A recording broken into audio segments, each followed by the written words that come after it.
India's richest man has called all hands on deck, and a lot of big names are answering. The CEOs of Meta, Alphabet, Disney, even Saudi Arabia's public investment fund. So, what's going on? Mukesh Ambani's $250 billion empire is facing the biggest geopolitical storm of its 5 decades as a public company.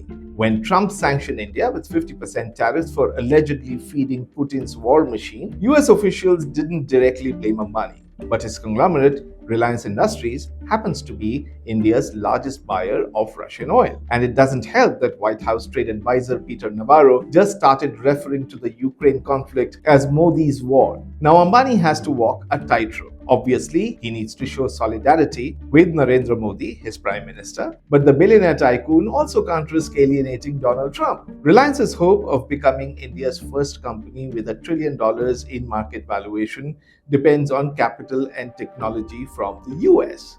Of course, Ambani has a plan. He always has a plan. First, he has tasked his oldest son Akash with keeping the Americans happy by delivering a mega IPO of Reliance's digital services business by June.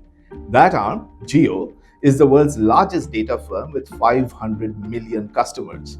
The Saudis, Meta, and Alphabet are all investors. Ambani's next goal will be to ride the AI boom, with Google providing cloud infrastructure and Meta bringing its large language model in a joint venture with Reliance. Akash's twin sister Isha isn't quite ready to IPO the retail empire, so she has to build out a consumer goods company that will eventually make the stuff that sells on Reliance's shopping network. That's where a partnership with Disney would come in handy as an in-house advertising platform. Bob Iger even sent a video message to Reliance's annual meeting. The most crucial project, however, has been given to Ambani's youngest son, Anand.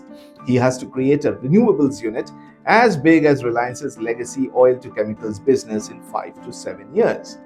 And he has to do it by attracting the global capital that Trump no longer wants for solar and wind projects in the US. That won't be an easy task, not when India's second richest man has similar plans. Gautam Adani has announced that he will more than triple his group's renewable energy capacity by investing $21 billion by 2030. Reliance's lackluster stock price shows investors aren't fully convinced that Ambani can get all this done.